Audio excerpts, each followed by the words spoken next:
Indian criminal చట్టం 1973 మరియు Indian సాక్షి చట్టం 1972 ప్రకారం ప్రాథమిక సాక్షుల రికార్డులు పరిశీలించిన పిదప ఈ కోర్టులో నేరం మోపబడిన శ్రీ అశోక్ కుమార్ అనబడే వ్యక్తికి వ్యతిరేకంగా నిర్వహించబడ్డ DNA టెస్ట్ ఫలితాలు మరియు సంఘటన యొక్క సాధ్యాసాధ్యాలు అతనికి అనుకూలంగా ఉండటం వల్ల కుమార్ గాయత్రి మరణానికి తనకు ఏ విధమైన సంబంధం లేదని నిర్ణయించి ఈ కోర్టు అతన్ని నిరపరాధిగా విడుదల చేయడమైనది.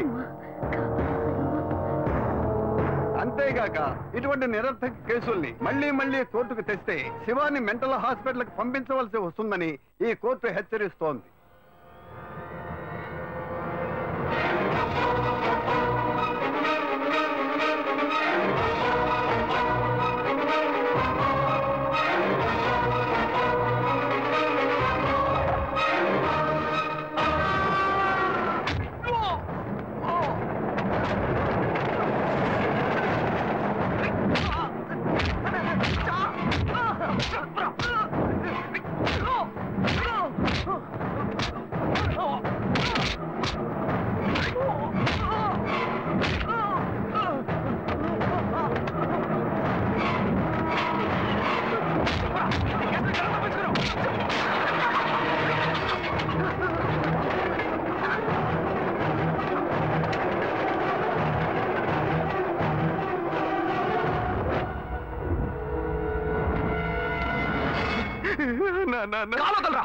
మీరంతా ఎలా తప్పించుకుంటున్నారా? 15 వందలిస్తే అబ్దుల్ కలాంకి అరెస్ట్ వారెంట్. అడుగుతున్నాడు చూడు ప్రశ్న. నా మీద ఏదన్నా ప్లీజ్ అన్నా, ప్లీజ్ అన్న వద్దన్నా. చెప్తాను. నేను తప్పు చేస్తే నిజమే అన్న. ఆ అమ్మాయి నేను సిన్సియర్ గా లవ్ చేసుకున్నాం. ఇద్దరు కలిసి జీవితం నిర్ణయించుకున్నాం. ఆ సమయంలోనే తప్పు జరిగిపోయింది. చెల్లెలు పిల్ల కాకుండా ఈ అమ్మాయి విషయం ఇంట్లో తెలిస్తే బాగుంటుందనే పెళ్లి చేసుకుంటానని నేను మాటిచ్చాను. కానీ తను ఇంత పని చేస్తున్నా నేను అనుకోలేదు. నువ్వేమో హఠాత్తుగా పోలీసులకు కంప్లైంట్ ఇచ్చావు. ఈ కేసు నుంచి బయటపడడానికి, కుటుంబ మర్యాద కాపాడడానికి నేను ఎంత కష్టపడ్డానో తెలుసా? ఆ అమ్మాయి చావు కారణం నేను కాదన్నా. మరి ఎవరా కారణం? నేను కాదన్నా. వేరే ఎవరా? నువ్వే అన్నా. ఏంటి? అవునన్నా, నువ్వే తప్పు చేసావు. నేనా? ఏమంటున్నావురా? అవునన్నా, ఆ రోజు కోర్టులో నువ్వేం చెప్పావు? ఆ అమ్మాయి నేను చూసిన 2 గంటల తర్వాత ఆత్మహత్య చేసుకుందని చెప్పావు. తను నేనే అనుకుని ఆ రోజు నీతో మాట్లాడింది. నువ్వేమన్నావు ఏంటో, ఆత్మహత్య చేసుకుంది. ఏంట్రా నువ్వు అనేది? నేను మాట్లాడినందువల్లే ఆ అమ్మాయి ఆత్మహత్య చేసుకుందా? అవునన్నా, నువ్వు ఒక్క నిమిషం ఆలోచించుంటే నా గాయత్రి నాకు దూరం అయ్యేది కాదు. దాని గురించి ఒక్క మాటనే నన్ను అడిగావా? ఎందుకు అడగలేదు? నీ ముక్కు ఒప్పు తొందర పడతాను, అవే తన్ని చంపేశాయి. నువ్వు చెప్పేదంతా చాలా కన్ఫ్యూజన్ గా ఉంది. నన్ను మోసం చేయాలని ప్రయత్నిస్తున్నావు నాకు తెలిసిందనుకో, చంపేస్తాను. జాగ్రత్త. నీకు నేనేరా యమ్ముణ్ణి. అన్నయ్య, నేనెందుకు నిన్ను మోసం చేయాలి? నువ్వు ఆ అమ్మాయిని తలుచుకుంటూ జీవిస్తానని చెప్పావు. ఇంకో అమ్మాయితో నేను ఎక్కడైనా చూశాను, తోలు తీస్తా. అన్నయ్య, గాయత్రిని మర్చిపోయి ఇంకో అమ్మాయితోనా? నువ్వు నాకెమ్ముడువు, నేను నీకెమ్ముడినో చూసుకుందావరా.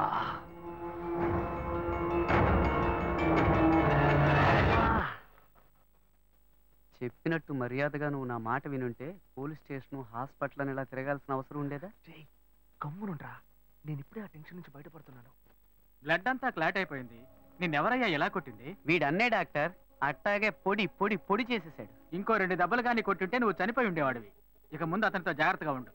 టాబ్లెట్లు రాసిస్తాను. కరెక్ట్ టైంకి ఫోన్ చేసి ఇంట్లో రెస్ట్ తీసుకో. ఓకే? Okay doctor. ఏం డాక్టర్, ఇప్పుడు బస్సుల నుంచి బట్టల షాప్ దాకా బటన్ నొక్కితే సొయ్యమని బిల్లు వస్తుంది. ఆ మిషనోడు కొనుక్కుంటే సరిపోయేది కదా. ఇంకా పాత చింతకాయ బచ్చలా బరికేస్తున్నారు. ఇది తీసుకుపోయి మెడికల్ షాప్ లో ఇస్తే ఆడు ఒరిజినల్ ఇస్తున్నాడో డూప్లికేట్ ఇస్తున్నాడో తెలియట్లేదు. ఎక్స్పైరీ అంటున్నారు, ఎయిడ్స్ జ్వరాలు అంటున్నారు. ఇలాంటి కేసులో మీరు ఇరుక్కుపోతారనిపిస్తుంది. వస్తే ట్రీట్మెంట్ మాత్రం తీసుకొని వెళ్ళు. అనవసరమైన విషయాలు మాట్లాడద్దు. ఇలాంటి కోతులు ఏం తీసుకొస్తావా? నోరు మూసుకొని కూర్చోరా. వచ్చిన చోటలా లోడలోడ అని. నేను చూస్తుంటేనే నాకు ఎక్కడ మా అన్నయ్య దగ్గర గాయత్రి మ్యాటర్ బయటపడతావని భయంగా ఉందిరా. రే, నువ్వు నన్ను సందేహిస్తున్నావా? రే, నేను మీ అన్నయ్యతో వదలరా. ఎప్పుడు నా మీద సందేహపడ్డావు? ఇంకా మాట్లాడదు. స్నేహం కోసం ప్రాణమైన ఇస్తాను. రాగరా.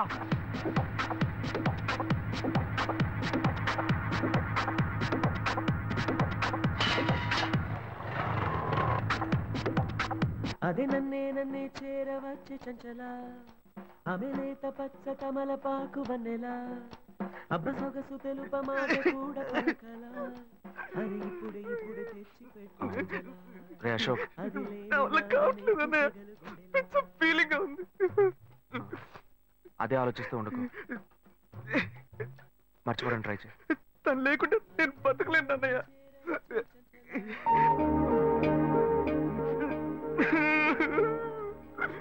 ఇదిగో నాకెందుకు పళ్ళు తినే మూడ్లో ఉన్నాను నేను.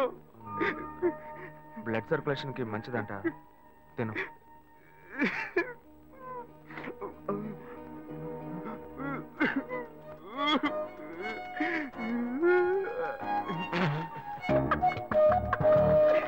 అన్న మీరెలా నన్ను బారుకు తీసుకొచ్చి మందు అది కొనిచ్చి అన్న అన్న వద్దన్న, చెప్పేది వినన్న. అన్న అన్న వద్దన్న వద్దన్న. నువ్వు నా తమ్ముడికి ఫ్రెండ్ పోయండి, మందేయకపోతే ఎలారా? లేదన్నా మందేయటమే తప్పు. అది కాకుండా ఇటువంటి కంపెనీలతో వేస్తే హెల్త్ స్పాయిల్ అవుతుంది కదా, కోకోట్ చెప్పన్న. రే తమ్ముడు ఇట్రా. Stop stop stop stop. Mixing తప్పు అయితే మత్తు ఎక్కదు, ఇది కరెక్ట్ మిక్సింగ్. చేర్స్ అన్నా.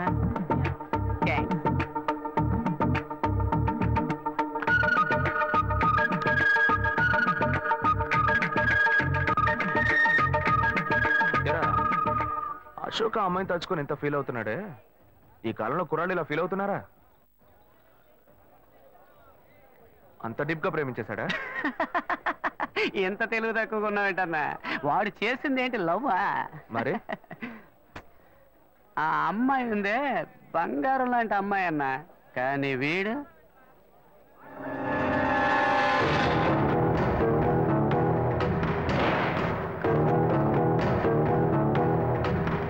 అయ్యో ఒక్కడి తట్టుకోవడం కష్టం అనుకుంటే ఇద్దరు ఒకేసారి. ఏంట్రా?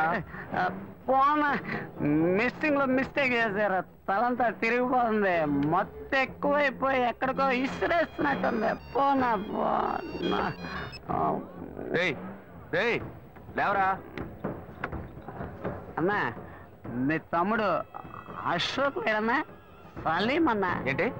అనార్కలి మీద ప్రాణం పెట్టుకున్నాడే, అదే మాదిరి మీ తమ్ముడు ఆ అమ్మాయి మీద ప్రాణం పెట్టుకున్నాడన్నా, ప్రాణం పెట్టుకున్నాడన్నా. నిజమేనా నువ్వు చెప్పేది? పుట్టన్నా.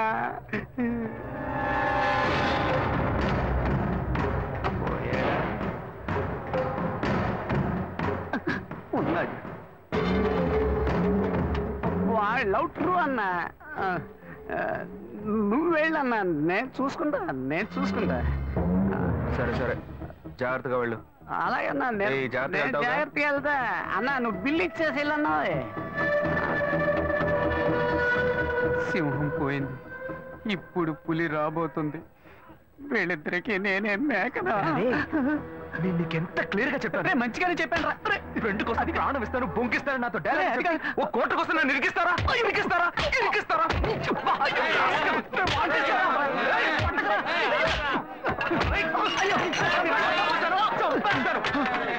ఏం బాస్ ఏంటి ప్రాబ్లం?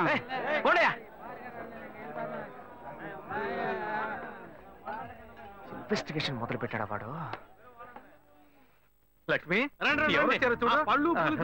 ఇక్కడ పెట్టండమ్మా. రండమ్మా, కూర్చోండి. రండి. నమస్కారం. మీరు రావడం చాలా సంతోషంగా ఉందండి. ఒక్క నిమిషం ఇప్పుడే వచ్చేస్తాను. ఇలా హఠాత్తుగా వచ్చారు, నేను ఏర్పాట్లు ఏమీ చేయలేదు. ఏ ఏర్పాట్లు చేయక్కలేదయ్యా, ఈ బజ్జీలు సుజ్జులుగా అంటున్నారు, అవి కూడా మేమే చేసి తీసుకొచ్చామయ్యా. అక్కడ సర్వీస్ కూడా జరిగిపోతుంది. అమ్మా, అంకుల్కి ఇవ్వమ్మా. ఏ బాను, ఆ రోజు గొడవ పెట్టుకుని వెళ్ళారే, ఆ పెళ్లి కొడుకు వాళ్ళు మళ్ళీ వచ్చారే. మీరు ఈ పూలు పెట్టుకుని రెడీగా ఉండాలి. నేను వస్తాను.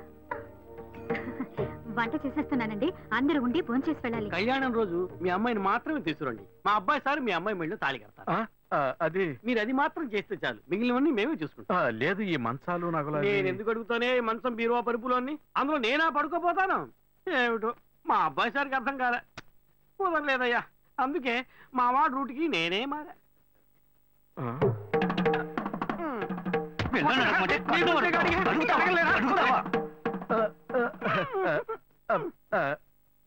నయమే, ఇంకా మన ఇంట్లో అంతవరకు పోలేదు.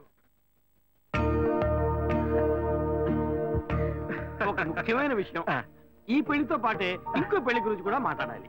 ఇంకో పెళ్ళా? ఆ అబ్బాయి పేరేంటని చెప్పావమ్మా? అశోక్ నానా. చాలా మంచి కుర్రాడు. ఎప్పుడు వేసిన ప్లాన్ ఇప్పుడు వర్కౌట్ అవుతుందే. వలేస్తే దీనికే వలయ్యాలి. మా అబ్బాయి సార్ పెళ్లితో పాటు మా అమ్మాయి పెళ్లి కూడా దివ్యంగా జరిగి ఎంతో సుఖంగా ఉంటే మాకు చాలా సంతోషంగా ఉంది. రారా కూర్చో. వీడే మా చిన్నబ్బాయి అశోక్. వందనం, వందనం. పెద్దవాడికి పెళ్లి కాకుండా వీడికి ఎలా చేయటం? కవల పిల్లలు కదా, ఇందులో ఏముందయ్యా చిన్న పెద్ద? సరే వీడి పెళ్లి కూడా ముగిద్దాం. ఏంటిదే నీ పాటికి వాగుతూనే ఉన్నావు? ఏమంటే ఈ టీవీ న్యూస్ పేపర్ చూడరా మీరు? 8 అంతస్తుల మ్యాట్ నుంచి ఒక అమ్మాయి పడి చచ్చిపోయిందే. ఆ అమ్మాయి వేరే ఎవరో కాదు, ఇదిగో వీడు ప్రేమించిన అమ్మాయి. వాడే లవ్ ఫెయిల్యూర్ లో బాధపడుతుంటే వాడిని చేసుకుంటానంటావండి నువ్వు? ఓర్ని అయ్యా, ఎక్కడ నువ్వు ఇంతసేపు? నా మ్యాట్ అనుకునే కరెక్ట్ గా వచ్చేస్తా. లేదండి, అతని మనసు నేను మారుస్తాను. అతని హృదయంలో ఇంతే ఇంత స్థానం నాకు ఇస్తే చాలు. కోటర్లో కొంచెం అడిగినట్టు అడుగుతుంది. పర్లేదు, మంచి ఫిగరలే. ఉన్న హృదయమే ఇంత, అది బాగా గాయమైపోయింది. అందులోకి నువ్వెళ్ళి ఏం చేయబోతున్నావు? మందొకటి పూస్తా. అయ్యా, ఈ పిల్ల పాత తెలుగు సినిమాలను చూసి చెడిపోయింది. ఇట్టా చూడమ్మా, వాడి మనసు మారదు, మార్చుకోను లేడు. జుట్టు నెరిసిపోద్ది, ముసల్దానం అయిపోతావు. చెప్పేది అర్థం చేసుకో. నాకు ఒకే ఒక ఛాన్స్ మాత్రం ఇచ్చి చూడండి, అతని మనసు నేను మారుస్తా. ఏంటిది? నువ్వు చేసుకుంటావా? అయ్యో, గాయత్రిని మర్చిపోయి ఈ అమ్మాయినా ఛాన్సే ఎన్నావుగా. పో పో, వెళ్ళి ఇంకెవరైనా పెళ్లి చేసుకో. నేను ఎంత చెప్తున్నాను, అమ్మాయి మెంటలా వీడి చేసుకుంటానంటే. ముందు మా అబ్బాయి సార్ పెళ్లి ముగిద్దాం, ఓ మంచి ముహూర్తం చూసి తెలియజేయండి.